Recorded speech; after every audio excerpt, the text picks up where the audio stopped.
सुचित्रा जी, वैदिक ज्योतिष में 33 करोड़ देवी देवता नहीं होते, 33 कोटि देवी देवता। वैदिक ज्योतिष में नक्षत्रों की बहुत इम्पोर्टेंस है। जितने भी एस्ट्रोलॉजर्स को देखते हैं वो ज्यादातर प्लैनेटरी बेस पे प्रेडिक्शंस करते हैं। आपका जन्म नक्षत्र उत्तर भाद्रपदा है, तो उत्तर भाद्रपदा नेटिव जो होते हैं उनकी लाइफ बहुत स्मूथ नहीं होती है। उत्तर भाद्रपदा का जो एसोसिएटेड प्लैनेट है वो शनि देव है। शनि देव जी आपको वो कर्म कैसे प्रोवाइड करते हैं वो बड़ा इंटरेस्टिंग है। शनि देव का काम है आपको डिसिप्लिन्ड बनाना। आपके कुंडली में आपका चंद्रमा जिस दिन आपका बर्थ होता है उस दिन चंद्रमा जिस राशि में गोचर कर रहा होता है वही आपका जन्म नक्षत्र होता है। सोल का जो साइज होता है ना अतुल जी, वो सिर्फ एक अंगूठे के इतना बड़ा होता है। अच्छा, प्रारब्ध से डिजायर भी लेकर आते हैं जी बिल्कुल, प्रारब्ध से जो डिजायर लेके आया है उसी लिए तो आपको उस पर्टिकुलर जन्म नक्षत्र को दिया है। सबसे पहले जो राशियां बनाई वो विष्णु जी ने बनाई। जो भाव, हाउसेस और जो प्लैनेट्स होते हैं उनका क्रिएशन किया ब्रह्मा जी ने। तो हम ये भी बोल सकते हैं कि ये एक लोटा जल आपका हर समस्या काल ये भी एक मिथ की तरह ही है। जो नक्षत्र है वो हमारे आदि अनंत महादेव ने भक्ति से अपने मन से हरिनाम भी लीजिए और अपनी नियत में लोगों की भलाई सोचिए। अगर आप भला सोचेंगे ना तो आपका कोई बुरा नहीं कर सकता। रेड कलर की पेन से अपनी 10 विश लिस्ट लिखिए, ठीक है। आपकी विशेस कितनी जल्दी पूरी होती है, कितनी ब्यूटीफुली पूरी होती है। चाहे आप रात को सोने से पहले भी लिख सकते हैं और सुबह उठते ही लिख सकते हैं। मैं रात में सोने से पहले लिखती हूँ क्योंकि जब हम सोते हैं तो सोने के बाद हमारा सबकॉन्शियस माइंड एक्टिव हो जाता है। हाँ, सबकॉन्शियस माइंड। तो हमारी जो विश लिस्ट होती है वो हमारे सबकॉन्शियस माइंड में एक्टिवेट हो जाती है। जब आप ग्रैटिट्यूड मोड में रहते हो तो भगवान कहते हैं देखो इस सोल को इतनी प्रॉब्लम होने के बाद भी इसके पास जो भी कुछ है वो मुझे इसका धन्यवाद दे रहा है। एक लाइन में अगर समझाऊं, अगर आप अपने चार्ट के अकॉर्डिंग अपनी लाइफ को अलाइन कर लेते हैं ना, आपकी लाइफ में बहुत कम हर्डल और बहुत स्मूथ तरीके से आपकी सक्सेस आपके सामने खड़ी हो। दिस इज नक्षत्र। राधे राधे दोस्तों, मैं अतुल और अकिन में आप सभी का स्वागत करता हूँ। आज तक आपने हमारे पॉडकास्ट में रीइंकार्नेशन या शादी इन सब के बारे में बात की होगी। आज हम आपके सामने एक ऐसा रोचक विषय लेकर आ रहे हैं जिसके बारे में लोगों को जानने की बहुत जिज्ञासा है। नक्षत्र वो एक ऐसा टॉपिक है जिस टॉपिक के बारे में लोग बहुत कम ही जानते हैं और उसके विषय में जानने के लिए हमारे साथ मौजूद हैं Suchitra ji, Vedic astrologer. Thank you so much Atul ji, आपने मुझे अपने ऑरा केंद्र में इनवाइट किया। Thank you so much. आपका बहुत बहुत स्वागत है मैम। हमारे दर्शक आपसे जानना चाहेंगे कि नक्षत्र होते क्या हैं? देखिए, वैदिक ज्योतिष में नक्षत्रों की बहुत इम्पोर्टेंस है। अभी जब हम जितने भी एस्ट्रोलॉजर्स को देखते हैं वो ज्यादातर प्लैनेटरी बेस पे प्रेडिक्शंस करते हैं। हाँ, जो प्लैनेट्स रिवॉल्व हो रहे हैं उन्हीं के ऊपर करते हैं जी। वे शनि, मंगल, राहु, केतु, बृहस्पति, उनके अकॉर्डिंग वो प्रेडिक्शन करते हैं। बिल्कुल। But nakshatras are very deep and nakshatras are very important. Nakshatras, सबसे पहले मैं आपको थोड़ा यूनिवर्स से, ऑर्बिट से समझाना चाहती हूँ कि नक्षत्रास एग्जैक्टली होते कहाँ हैं और वो वर्क कैसे करते हैं। देखिए, ये भूलोक है, ठीक है, हमारी अर्थ हो गई। ये अर्थ जहाँ पर हम और आप सब रहते हैं, ठीक है। ये भुवलोक है, ठीक है, मिड हेवन, ठीक है। भुवा, जो गायत्री मंत्र में ओम भूर्भुवः स्वाहा वो जो मंत्र आता है, भूलोक पे हम है, भुवलोक पे जो मिड हेवन है वहां पे हमारे 9 के 9 प्लैनेट्स रहते हैं और वो रिवॉल्व करते हैं, वो रुकते नहीं है। उनको जो गति प्रदान की है वो विष्णु जी ने प्रदान की है, वो रुकते नहीं है। वो चारों तरफ हमारे यूनिवर्स के 360 ज़ोडिएक में मूवमेंट करते रहते हैं। और जो स्वाहा, जो स्वर्ग लेवल है, वहां पे हमारे नक्षत्र रहते हैं। वहां पे नक्षत्रों का अबोर्ड है। 27 नक्षत्रास वहां रहते हैं। 27 नक्षत्र 27 नक्षत्रास वहां रहते हैं। देवतास का अबोर्ड है वहां पर। आपने सुना होगा 33 करोड़ देवी देवता। हाँ, 33 करोड़ ही बोलते हैं लोग ज्यादातर। 33 करोड़ देवी देवता नहीं होते हैं। वैदिक शास्त्र में और संस्कृत में जो उसकी व्याख्या हमें हमारे गुरुजनों के माध्यम से पता चली है, वो उसमें है 33 कोटि देवी देवताओं। कोटि जी। और अगर हम उनको फर्दर और डाइसेक्ट करते हैं कि उनमें कौन कौन है, तो 33 कोटि देवी देवताओं में 12 आदित्यास है, 11 रुद्रास है, 8 वसुस है, 1 प्रजापति ब्रह्मा है और 1 इंद्रा है। ऐसे हमारे टोटल 33 कोटि देवी देवता है जो हमारे नक्षत्रों के ऊपर, जो हमारे प्लैनेट्स के ऊपर जो नक्षत्र स्वर्ग लेवल है वहां पर रहते हैं। तो मतलब नक्षत्र जो रहते हैं, नक्षत्र जो होते हैं, वो एक तरह से आप ये बोल सकते हो कि जितने भी हमारे देवी देवता हैं उन्हीं के अंडर में रहते हैं, मतलब साथ में रहते हैं। नक्षत्र ही देवी देवताओं की एनर्जी है। एग्जैक्टली। अच्छा, नक्षत्र एनर्जी। नक्षत्र का मतलब होता है अ ग्रुप ऑफ स्टार। उनको एक कॉन्स्टेलेशन में हमको डिवाइड कर दिया हमने, ठीक है। एक नक्षत्र का 360 ज़ोडिएक में एक नक्षत्र का रेंज होता है 13 डिग्री 20 मिनट। उसमें एक नक्षत्र रहता है, ठीक है। और उस एक नक्षत्र का एक पर्टिकुलर देवता होता है, जो देवता उसमें रहता है। Nakshatras are the fixed. Nakshatras कहीं मूव नहीं कर रहे, प्लैनेट्स रिवॉल्व कर रहे हैं, ठीक है। नक्षत्रास फिक्स्ड है। अच्छा, तो मैं आपको ना एक बड़ा इंटरेस्टिंग एग्जांपल देके समझाती हूँ आपको और आपके दर्शकों को, उससे ज्यादा रिलेट कर पाएंगे आप। देखिए, आप ऑरा केंद्र से आए हैं, हम आपके सीईओ जो भी आपके ऊपर होंगे, जो आपके, उन्होंने आपको बोला होगा कि आप जाइए और सुचित्रा जी के साथ पॉडकास्ट शूट कीजिए, है ना, और जो नॉलेज है वो लोगों को पहुंचाइए, लोगों तक पहुंचाइए। तो आप को जो आपके सीईओ हैं, आपने उनका जो उन्होंने आपको ऑर्डर दिया उनको फॉलो किया, राइट। उसके बाद आप हमारे पास आए, हम आपस में चर्चा करके इस नॉलेज को लोगों को प्रोवाइड कर रहे हैं, ठीक है। तो आपको जो ऑर्डर देने वाले हैं वो आपसे ज्यादा पावरफुल होंगे ना। बिल्कुल बिल्कुल। Because they are on the upper level, वो आपसे ऊपर के लेवल पर है, ठीक है। तो नक्षत्रास आर मोर से, नक्षत्रास हैज मोर से, उनकी इम्पोर्टेंस प्लैनेट से कहीं कहीं ज्यादा है, ठीक है। अच्छा, तो हम प्लैनेट्स को मीडियम मान सकते हैं क्या फिर? हाँ, आप प्लैनेट्स को मीडियम मान सकते हैं, बट मैं आपको इसको लॉजिकली बताती हूँ कैसे एग्जैक्टली ये जो ब्रह्मांड है, इसकी जो बाइफर्केशन है वो वर्क करती है, ठीक है। अब नक्षत्र को पहले एक बार हम समझने की कोशिश करते हैं। नक मतलब होता है नक्शा, मैप।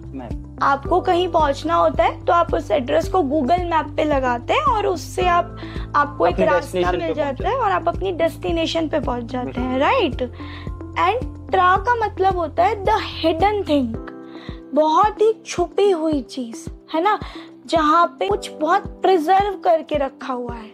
ट्रा का मतलब होता है जहाँ पे कुछ बहुत हिडन प्रिजर्व करके रखा होता है। तो जो नक्षत्रास होते हैं ना, वो हमको आपके कर्मों का मैप बताते हैं। अच्छा। नक्षत्रों में आपके कर्मों का पावर हाउस है, वहां पे आपके सारे कर्मों का बैगेज है। जो प्लैनेट्स कैसे वर्क करते हैं, प्लैनेट तो गोचर में रहते हैं, हर प्लैनेट की एक पर्टिकुलर स्पीड दी हुई है विष्णु जी ने। जैसे कि शनि देव की बात करेंगे तो शनि देव 2.5 साल में गोचर करते हैं, ऑलमोस्ट 2.5 से 3 साल में एक ज़ोडिएक साइन में। सबसे स्लो वही गोचर करते हैं। सबसे स्लो गोचर करें। चंद्रमा is the highest moving planet. चंद्रमा बहुत जल्दी जल्दी हर राशि में, एक दिन में चंद्रमा एक नक्षत्र में गोचर करता है। तो प्लैनेट्स डोर नॉक करते हैं, प्लैनेट्स जाएंगे, प्लैनेट्स कहेंगे नॉक नॉक। शनिदेव गए, शनिदेव जी ने कहा नक्षत्रों के पास जाके कि आप मुझे अतुल जी के कर्म दे दीजिए, अच्छे या बुरे। कर्म दोनों तरीके के नक्षत्रों के पास। हमारी सोल ने अच्छे कर्म भी करे, हमारी सोल ने कुछ कर्म भी करे हैं, ठीक है। तो वो प्लैनेट्स को, नक्षत्रों को, नक्षत्र जो कर्म है वो शनिदेव जी को दे देते हैं। अब शनिदेव जी आपको वो कर्म कैसे प्रोवाइड करते हैं वो बड़ा इंटरेस्टिंग है, क्योंकि देखिए हर प्लैनेट का काम करने का अपना तरीका होता है। ठीक है, शनिदेव जी थोड़े टफ हैं, शनिदेव जी थोड़े डिसिप्लिन्ड है, पंक्चुअलिटी है, थोड़ा बाउंड्रीज क्रिएट करते हैं वो लाइफ में, है ना। तो वो आपके भावों पे, जो आपकी कुंडली के बारे भाव होते हैं, जिनको हम एक्सप्रेशन भी कहते हैं, उन पे अपना इफेक्ट देते हैं, आपके कर्मों का जो वो लेके आए नक्षत्रों से, और वो आपके सबसे इम्पोर्टेंट के थॉट प्रोसेस पे वर्क करते हैं, मतलब माइंड पे। आपको शनि की 7.5 में सबसे पहले आपके माइंड में ये इंक्लिनाइजेशन हो जाता है, क्योंकि चंद्रमा के ऊपर से शनि का गोचर होता है जब 7.5 होती है। तो शनिदेव जी सबसे पहले आपके माइंड में कुछ चीज़ों को डालते हैं, इल्यूजनरी चीज़ों को डालते हैं, ताकि आप अपने पाथ से भटक जाएं। ठीक है, आपको बोलेंगे कि देखो आगे जाएंगे तो इस नौकरी को छोड़ के आपको दूसरी नौकरी में बहुत अच्छा प्रमोशन मिलेगा, डबल हाइक मिलेगी सैलरी में। तो अगर आपसे कोई मना भी करेगा तो आप नहीं मानेंगे, क्योंकि उस समय तो आपको यही लगेगा ना कि मेरे को सैलरी में भी हाइक मिल रही है, और जो मैं 5 साल में कर पाता हूँ मुझे अभी मिल रहा है, तो मैं क्यों ना लूँ। मैम शनिदेव आपका जो सैटर्न है हमारे, उनको चेंजिंग प्लैनेट भी कहा जाता है, कि आपका जो आप किसी भी आपका फील्ड में चल रहे हो तो वो फील्ड चेंज करवाते हैं शनिदेव, जब आपका कोई भी उनके ऊपर महादशा लगती है तो। नहीं, महादशा में तो शनिदेव चेंज नहीं कराते हैं। अगर शनिदेव आपके अष्टमेश हैं, ठीक है ना, जो अष्टम भाव का काम होता है वो होता है ट्रांसफॉर्मेशन का काम। शनिदेव का काम है आपको डिसिप्लिन्ड बनाना, शनिदेव का काम है आपको ऑर्गेनाइज बनाना, है ना। शनिदेव को आपको ऑर्गेनाइज, डिसिप्लिन, मेहनती प्लैनेट है वो, तो वो मेहनत से पहले आपसे काम करवाएंगे, तब आपको फल देंगे। शनिदेव से किसी भी प्लैनेट से आपको डरने की कोई ऐसी कोई आवश्यकता है नहीं है। आपको तो बस ये माइंड में रखना है कि जो नक्षत्रास हैं उनके ऊपर सबसे ज़्यादा होल्ड है, क्योंकि नक्षत्रास में आपके कर्मों का बैगेज छुपा हुआ है। ठीक है, तो जिसके पास आपके कर्मों का हिसाब किताब है तो वो बहुत ज़्यादा इम्पोर्टेंट है ना। आपके कुंडली में आपका जिस दिन आपका बर्थ होता है उस दिन चंद्रमा जिस राशि में गोचर कर रहा होता है वही आपका जन्म नक्षत्र होता है। ठीक है, तो आपके 9 प्लैनेट्स और एक असेंडेंट, ऐसे आपको 10 नक्षत्रों की एक लिस्ट आपको जब आप सॉफ्टवेयर में अपनी कुंडली खोलेंगे तो आपको मिलती है। तो उसके पीछे भी एक कर्म होता है आपका, कि क्यों आपको चंद्रमा, आपका क्या है जन्म नक्षत्र? उत्तर भाद्रपदा। आपका जन्म नक्षत्र उत्तर भाद्रपदा है। तो इसके पीछे भी एक कर्म होता है कि क्यों आपको जन्म नक्षत्र उत्तर भाद्रपदा मिला, है ना, क्यों आपको 10th लॉर्ड एक पर्टिकुलर नक्षत्र में मिला। ठीक है, तो इसके पीछे भी एक बहुत बड़ी स्टोरी होती है, कर्मों से चलती है वो सारी स्टोरी, जो प्रारब्ध से आप ले। तो मैम इसमें एक चीज और थी कि हम जैसे देखते हैं कि हम इस जो अभी आए हुए हैं तो अभी के कर्म माने जाएंगे या फिर पास्ट लाइफ के? देखिए अभी नक्षत्रों में कौन सा बैगेज रहता है? Right, very good question. देखिए बहुत लोग इस क्वेश्चन को मेरे से करते हैं कि नक्षत्रों में कौन से कर्म छुपे हुए हैं, जो हम पास्ट लाइफ से लेके आए हैं वो कर्म छुपे हुए हैं, जो अब हम अपने कर्म कर रहे हैं। देखिए जो आपकी सोल है, सोल का जो साइज होता है ना अतुल जी, वो सिर्फ एक अंगूठे के इतना बड़ा होता है।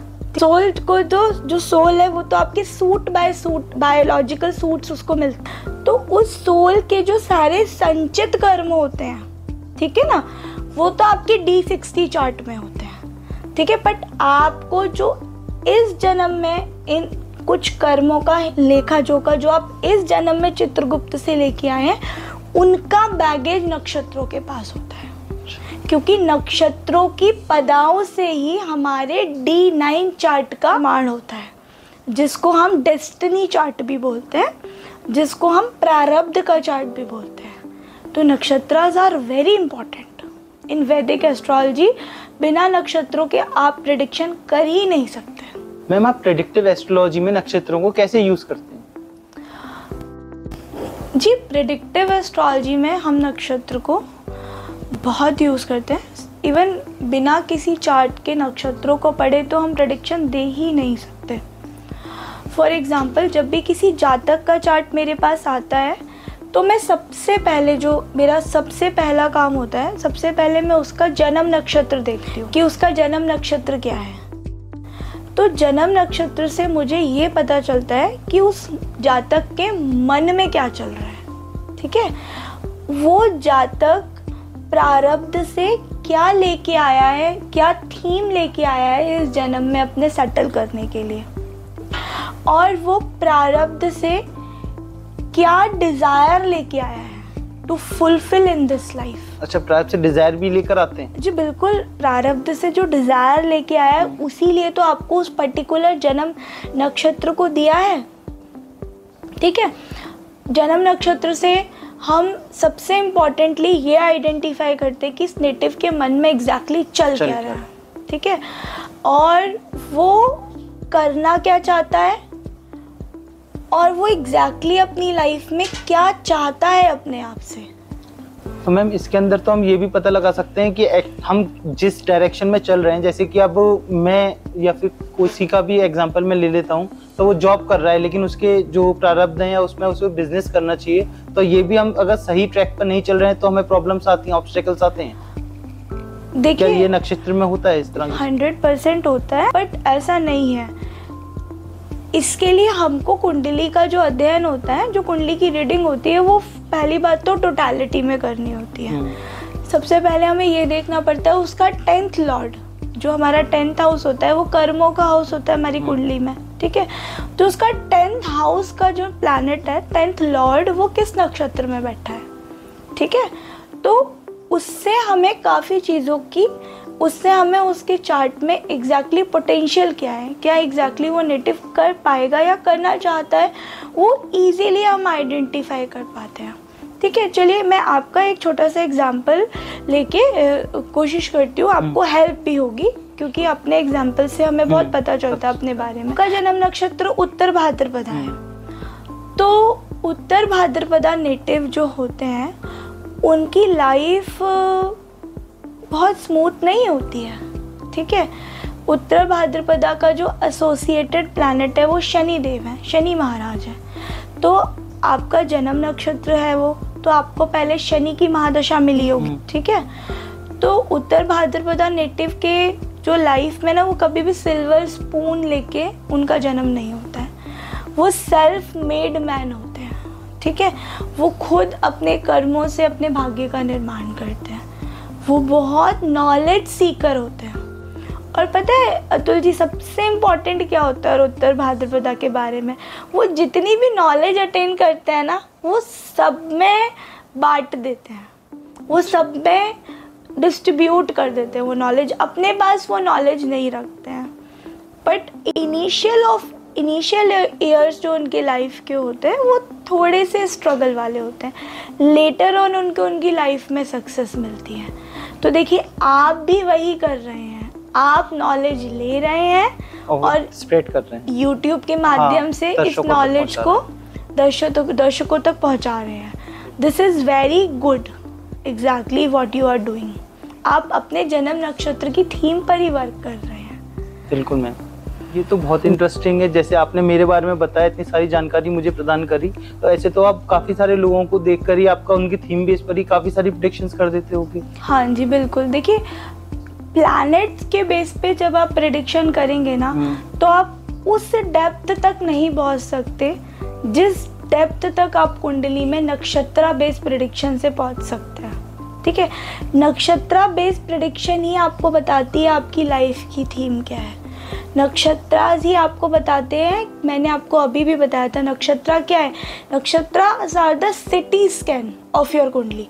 जैसे हम किसी कुंडली को सिटी स्कैन कर देते हैं ना, क्योंकि हमें पता है कि वो क्या कर्म लेके आया है ना, तो उसके कर्मों का पावर हाउस है वो नक्षत्रों के पास है।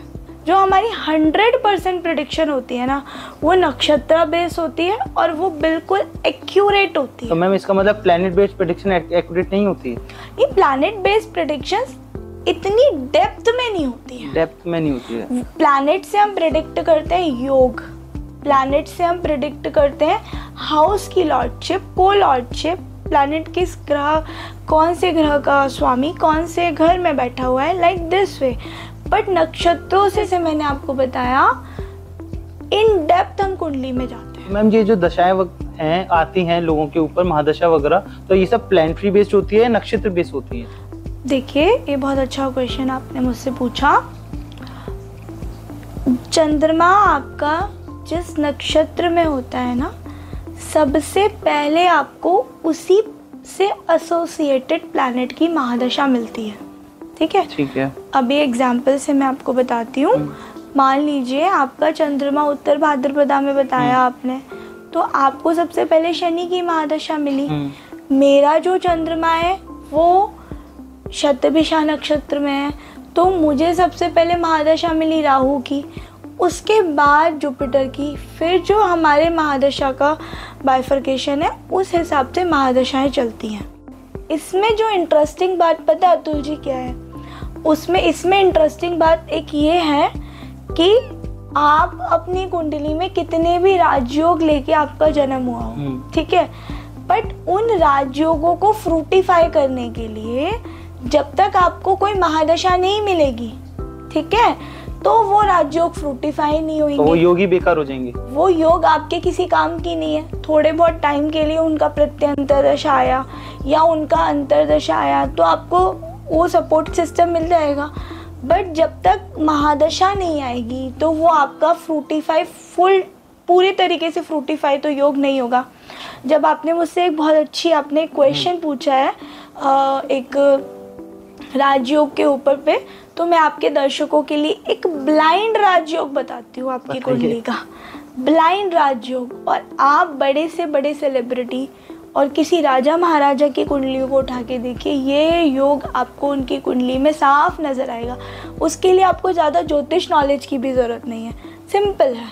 आप अपना D9 चार्ट खोलिए, जिसको भाग्यांशा भी बोलते हैं, मैरिज का चार्ट लिखा होता है D9 डेस्टिनी चार्ट, उसके 10th हाउस में अगर आपका कोई बेनिफिक प्लैनेट बैठा है, बेनिफिक प्लैनेट मतलब जो नैसर्गिक बेनिफिक प्लैनेट है, जैसे कि चंद्रमा, जुपिटर, गुरुदेव और आपका वीनस और बुध, अगर आपके इन चारों प्लैनेट में से कोई एक प्लैनेट बैठा है और आपको उस प्लैनेट की महादशा एक्यूरेट टाइम पे मिल गई, जैसे आप 18 इयर्स के हुए, अब आप अपने करियर में जंप करना चाहते हैं, कोई बिजनेस करना चाहते हैं, तो आपको पूरा महादशा का राजयोग का सपोर्ट मिल गया, ठीक है, तो वो सबसे बड़ा राजयोग है आपकी कुंडली में। अच्छा, मतलब ब्लाइंडली लोग आराम से देख भी सकते हैं इसको? तो इसको आप अपने चार्ट पे देखिए।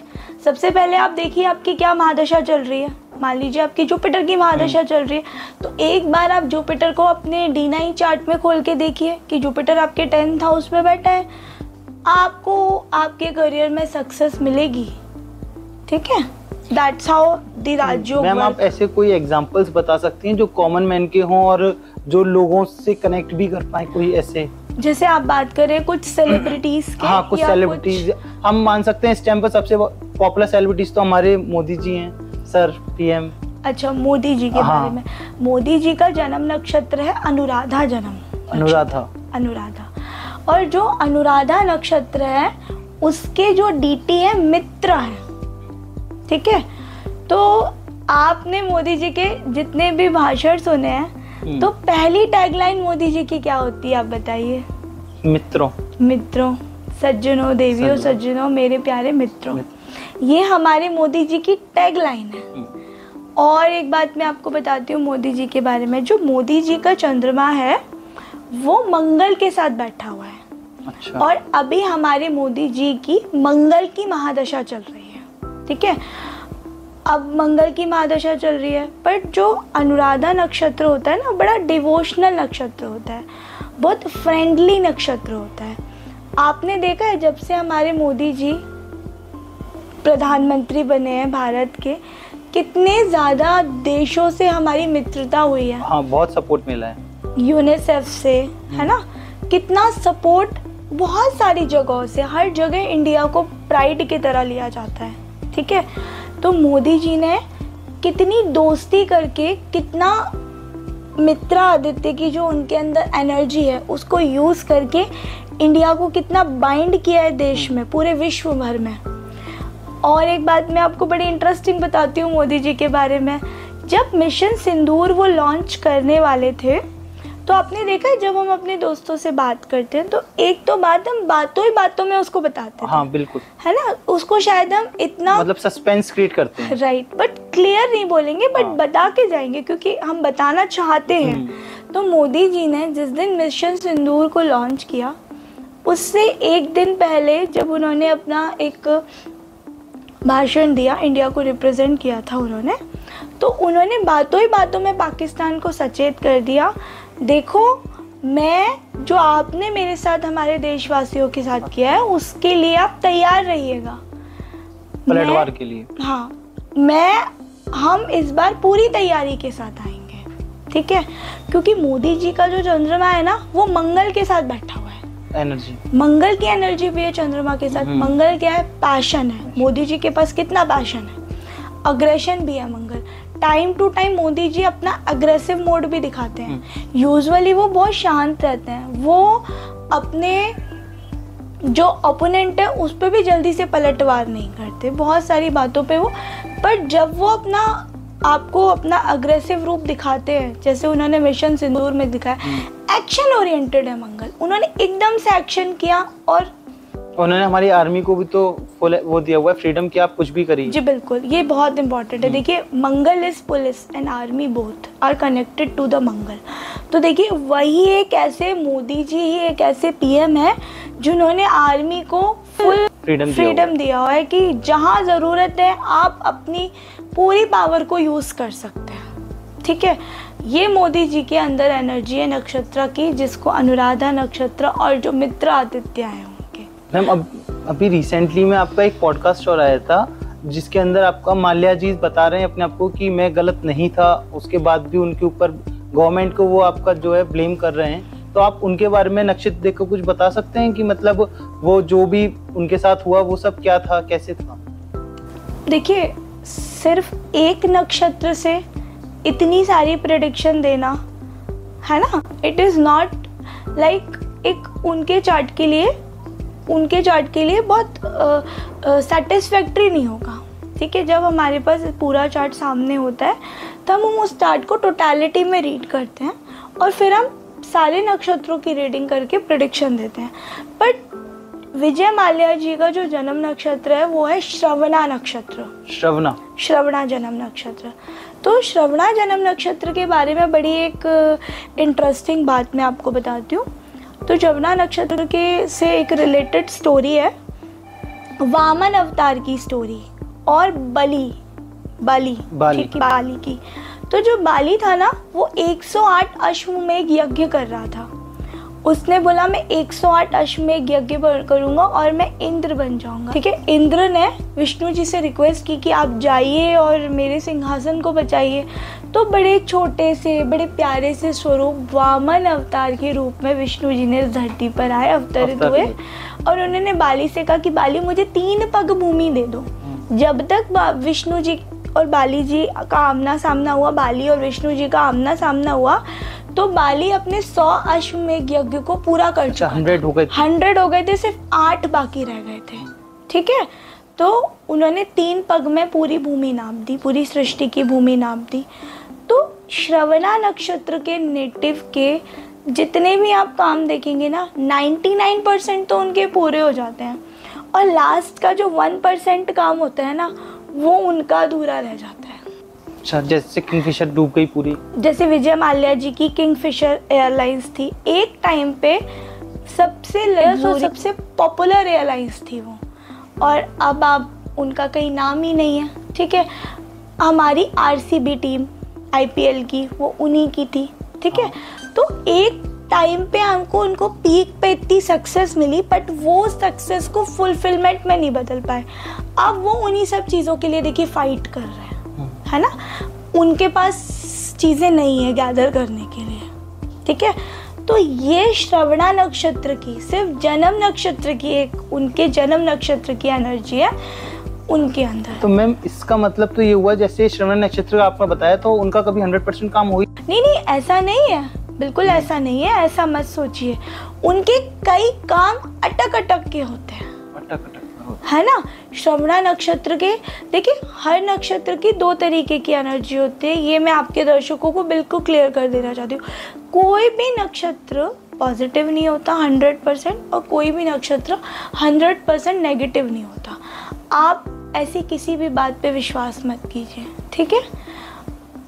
अगर उस प्लैनेट को, आपकी कुंडली में वो प्लैनेट वेल पोजिटेड है, ठीक है, अच्छी तरीके से बैठा हुआ है, अच्छे घरों का मालिक होके केंद्र कोण राजयोग बना के फॉर एग्जाम्पल बैठा हुआ है, तो वो अपने महादशा अंतरदशा में जब श्रवणा नक्षत्र को फ्रूटिफाई करने का टाइम आएगा तो वो उसके अच्छे रिजल्ट देगा, ठीक है ना। देखिए हर आदमी के अंदर 2 तरीके के लोग हैं, राक्षस भी हैं और देव भी हैं, ठीक है ना। राम भी है और रावण भी है।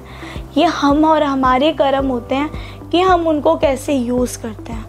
आपने 2 एग्जाम्पल मांगे, देखिए दोनों पर्सनालिटीज बहुत डिफरेंट, पॉजिटिव नेगेटिव। हाँ, ये बहुत एलिवेटेड सोल है मोदी जी। तो मैम ये नक्षत्र के अंदर हम ये भी कर सकते हैं कि आपका कोई भी नक्षत्र हमारा अगर इफेक्ट कर रहा है तो हम उसको रेमेडी के थ्रू सही कर सकते हैं क्या?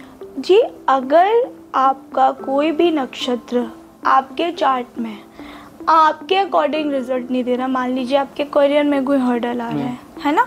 मे भी बहुत से लोग आते हैं चाइल्डलेसनेस, उनके बच्चे नहीं हो रहे हैं, है ना, उनकी शादी नहीं हो रही है, ठीक है, तो हम उनको नक्षत्र बेस्ड रेमेडी प्रोवाइड, बिल्कुल डिफरेंट होती है। प्लैनेट बेस्ड रेमेडी बिल्कुल डिफरेंट होती है और नक्षत्र बेस्ड रेमेडीज बिल्कुल डिफरेंट होती हैं, क्योंकि देखिए नक्षत्रों में तो मैंने आपको अभी बताया कर्म छुपा हुआ है, उनकी रेमेडी उनके देवता के अकॉर्डिंग हो। अच्छा मैम, प्लैनेट बेस्ड रेमेडी और नक्षत्र बेस्ड रेमेडी दोनों डिफरेंट होती है?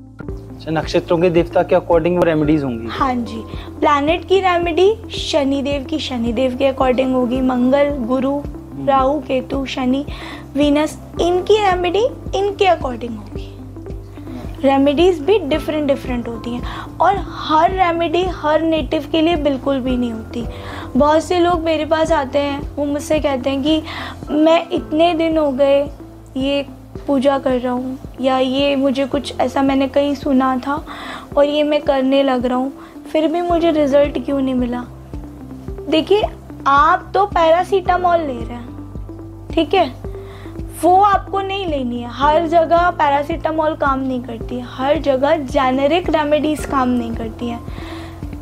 जब तक आप अपने कर्मों पर वर्क नहीं करेंगे, आप अपने कर्मों के अलाइनमेंट पे वर्क नहीं करेंगे ना, जब तक आप अपनी लाइफ में प्रगति, स्मूथनेस उनको नहीं इकट्ठा कर पाएंगे, गैदर कर पाएंगे। वो फिर आपका हम ये भी बोल सकते हैं कि ये 1 लोटा जल आपका हर समस्या का, ये भी एक मिथ की तरह ही है। देखिए महादेव ने तो नक्षत्रों का निर्माण किया है ना अतुल जी। अच्छा, ये जो नक्षत्र बनाए गए, मैं आपको थोड़ा सा बताती हूँ। देखिए महादेव ने सबसे पहले जो राशियां बनाई वो विष्णु जी ने बनाई। प्लैनेट, राशियां, प्लैनेट्स नहीं, राशियां, ठीक है। 12 ज़ोडिएक साइन जो हमारे होते हैं वो हमारे विष्णु जी ने बनाए। जो भाव, हाउसेस और जो प्लैनेट्स होते हैं उनका क्रिएशन किया ब्रह्मा जी ने, ठीक है। जो नक्षत्र है वो हमारे आदि अनंत महादेव ने बनाए, ठीक है। तो नक्षत्रों को बनाने वाले तो खुद महादेव हैं। बहुत, जैसे महादेव हमेशा डीप मेडिटेशन में रहते हैं, जल्दी से अवतारित नहीं होते महादेव। रुद्र के फॉर्म में महादेव हमें मिल जाएंगे, बट महादेव तो आदि हैं, अनंत हैं, he is always in the meditation, ठीक है। तो ऐसे ही नक्षत्रों को बहुत ऊपर स्वर्ग लोक पे जाके देवताओं के लेवल पे हमको उनके कर्मों से उस रेमेडीज को रेक्टिफाई करने की कोशिश करनी हो। मैम आपने इतना सब कुछ नक्षत्रों के बारे में बताया कि ये सब कुछ कर्मा बेस है, तो इसका मतलब हमें भगवान ने कोई फ्रीडम ही नहीं दी हुई है कि हम अपने आप खुद फ्री होकर कुछ भी ऐसा कर सके जिससे हमारी डेस्टिनी चेंज हो जाए? देखिए ऐसा है कि भगवान ने हमको 20% फ्री विल दिया हुआ है। 20%, ठीक है। 80% सब कुछ डेस्टिन्ड है। अब 20% आप जो आपको डेस्टिन्ड है, आप उसमें कितना फ्लेवर अच्छा, कितना भक्ति का फ्लेवर, कितना अपने इमोशंस का फ्लेवर, अपना हरिनाम का फ्लेवर डाल सकते हैं, उतना आप अपने स्मूथ लाइफ को लेके जा सकते हैं। मैं आपको एक छोटे से एग्जांपल से समझाऊं, आपको जल्दी से समझ में आ जाएगा। कि मान लीजिए कि आपके सामने 2 सोल्स हैं, ठीक है, एक ये सोल है और एक ये वाली सोल है, ठीक है, ए एंड बी। इन दोनों ने ही सेम कर्म किए अपनी लाइफ में, ठीक है, इसने भी सेम कर्म किए और इसने भी सेम कर्म किए हैं। अब 80% तो कर्मा इन दोनों का बिल्कुल सेम है, दोनों ही अपनी लाइफ में करियर को लेकर स्ट्रगल कर रहे हैं। अब जो ए सोल है वो तो सुबह उठती है, सबसे पहले वो भगवान का ग्रैटिट्यूड करती है कि मेरे पास जो कुछ भी है भगवान आपका उसके लिए कोटि कोटि धन्यवाद, ठीक है। जब वो खाना खाती है, ठीक है, वो उसका भी ग्रैटिट्यूड देती है भगवान को। वो हरि नाम करती है तो भगवान को उसका भी ग्रैटिट्यूड देती है, आपने मुझे इस योग्य बनाया कि मैं कुछ क्षण के लिए भी आपका नाम ले पाया, तो वो तो ग्रैटिट्यूड मोड में है, ठीक है। और जो ये वाली सोल है, प्रॉब्लमेटिक सिचुएशंस में दोनों ही सोल हैं अतुल जी, ये भी है और ये भी है, बट ये वाली जो सोल है हमारी बी सोल, ये सुबह उठ के सबसे पहले अपने मन को व्याकुल करती कि मेरे पास तो काम नहीं है, भगवान आपने मुझे ऐसी ज़िंदगी दी, इसका क्या फ़ायदा, मैं कैसे अपनी लाइफ को स्मूथ बनाऊं। वो दूसरों को देख के जलती है ना, एक तरीके से उनके अंदर काइंडनेस नहीं है, उनके वर्ड्स में इतनी प्योरिटी नहीं है, उन्होंने कभी हरिनाम नहीं किया, उन्होंने कभी भगवान का अपने मुख से नाम नहीं निकाला। तो वो सोल स्टेप बाय स्टेप अपनी लाइफ में पीछे जाती है, क्योंकि ना तो उसको आगे होने की चाह है। अगर आपको आगे होने की लाइफ में कुछ आगे बढ़ के करने की चाह होती है ना, तो आपको चीज़ों को भूलना पड़ता है। आपको लगता है कि नहीं मैं कर लूँगा, मैं आगे के बारे में सोचता हूँ, भगवान मेरा हाथ जरूर पकड़ेंगे, ठीक है। जब आप ग्रैटिट्यूड मोड में रहते हो तो भगवान कहते हैं देखो इस सोल को इतनी प्रॉब्लम होने के बाद भी इसके पास जो भी कुछ है वो मुझे इसका धन्यवाद दे रहा है, सुबह भी और शाम को भी। तो एक ना ज्योतिष की नहीं, मैं ऐसे इसको बोलूँगी, एक आपको अपनी लाइफ को सिंपलाइज करने के लिए, स्मूथ बनाने के लिए ना एक सिंपल सी रेमेडी है, आप हमेशा ना ग्रैटिट्यूड मोड में रहें, ठीक है। आप सुबह उठें, सबसे पहले आप कुछ आशीर्वाद अपने आप को दें, अपनी सोल को दें कि मेरे पास आज जो कुछ भी है उसका आपको कोटि कोटि धन्यवाद, ठीक है। मैं खाना खा रहा हूँ, आप सोचिए अतुल जी, बहुत से लोग होते हैं जब हम अपने से नीचे के लोगों को देखते हैं, जब हमको पता चलता है कि हमारी लाइफ उनसे कितनी बेटर है, हमारे पास जो कुछ ठाकुर जी ने हमको दिया है उसका धन्यवाद तो हमको पहले करना चाहिए। तो आप देखिए, आपकी जितनी भी विशेष होंगी ना, जितनी भी आपकी मैनिफेस्टेशन होगी, उसमें मदर अर्थ यूनिवर्स आपको 100% मदद करेगी। मतलब मैनिफेस्टेशन करते रहना चाहिए, मैनिफेस्टेशन अच्छी चीज़ों का ज़रूर रखना चाहिए। आपको आप अपनी लाइफ में क्या चाहते हैं, एक विश लिस्ट बनाइए, सुंदर सी एक डायरी बनाइए, एक पेन हो, रेड कलर के पेन से अपनी पर डे 10 विश लिस्ट लिखिए, ठीक है। चाहे आप रात को सोने से पहले भी लिख सकते हैं और सुबह उठते ही लिख सकते हैं। मैं रात में सोने से पहले लिखती हूँ, क्योंकि जब हम सोते हैं तो सोने के बाद हमारा सबकॉन्शियस माइंड एक्टिव हो जाता है। हाँ, सबकॉन्शियस माइंड। तो हमारी जो विश लिस्ट होती है वो हमारे सबकॉन्शियस माइंड में एक्टिवेट हो जाती है कि हमारे को सबकॉन्शियस माइंड को सिग्नल मिल गया कि इनको ये लाइफ में चाहिए, तब हम उसके लिए अकॉर्डिंगली कर्मा करते हैं। बट ये तो सब कुछ करते हैं अतुल जी, बहुत लोग करते हैं मैनिफेस्टेशन, बट आपकी मैनिफेस्टेशन में जब तक दूसरों का भला नहीं छुपा है, ठीक है, आपने मैनिफेस्ट किया कि मुझे एक पर्टिकुलर अमाउंट मिल जाए, बट उसमें आपकी नीयत है कि मैं उस अमाउंट से कुछ गरीबों का भला भी करूँगा, कुछ वेटनरी हॉस्पिटल्स में जाके बेजुबान जानवरों की मदद भी करूँगा, समझ रहे हैं। तब आपको मदर नेचर आपको कहती है कि इसकी मैनिफेस्टेशन में लोगों की भलाई भी छुपी है, ठीक है।